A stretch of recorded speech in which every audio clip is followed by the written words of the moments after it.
Student ने जो ख्वाब देखा था कनाडा जाने से पहले, क्या वो अब ख्वाब टूटता नजर आ रहा है? दुनिया भर से लाखों स्टूडेंट जाते हैं कनाडा पढ़ाई करने, पर अब वो हैं मुश्किल में। मुश्किल है जो कि कनाडा ने खड़ी की है, वो है अपनी पीआर में बदलाव। हाल ही में देखने को मिला है कि कनाडा ने अपनी पीआर प्रणाली में किए हैं। इसके अलावा आईआरसीसी ने भी दिसंबर 2023 को लेटर ऑफ एक्सेप्टेंस के आधार पर अब विदेशी छात्रों को वर्क परमिट मिलना भी जटिल हो गया है, जिसके कारण छात्रों के पीआर का रास्ता अब कठिन हो गया है। अब इसी की वजह से छात्र अब दूसरे देशों की तरफ रुख कर रहे हैं। छात्र उन देशों में जैसे कि अमेरिका या और आसपास के देशों में अपना भविष्य तलाश रहे हैं और वहां पर उन्हें पीआर आसानी से मिलने के भी रास्ते साफ हुए हैं। तो यही कारण है कि कनाडा से विदेशी छात्रों का पलायन जोर पर है। मैं इस बात के नेतृत्व में ये कहना चाहूंगा कि अगर हम लाखों रुपए खर्च करके कनाडा जाते हैं अपना भविष्य तलाशने, हम अपना भविष्य अपने ही देश में क्यों नहीं तलाश पाते हैं? उसका सीधा सीधा क्या कारण है कि लोगों की पहली पसंद ही कनाडा या दूसरे देश बन रहे हैं पढ़ाई के लिए।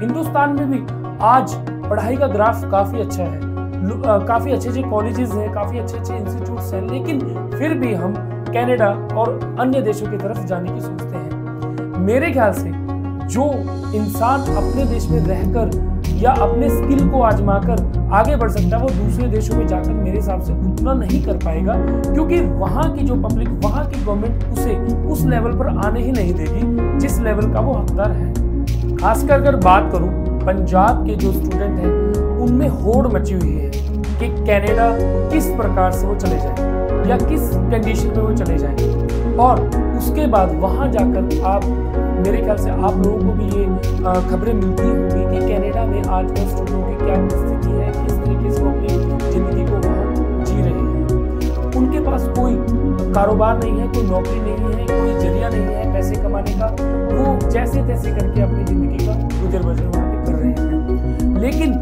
सवाल यहाँ पर पेरेंट्स को सोचने की जरूरत है कि हमने अपने लड़का या लड़की को कनाडा या किसी अन्य देश में भेज तो दिया है, वहां पे वो सिक्योर है या उसका फ्यूचर सिक्योर है, या वो पढ़ाई कर रहा है या फिर कुछ और ही किसी और दिशा में निकल चुका है।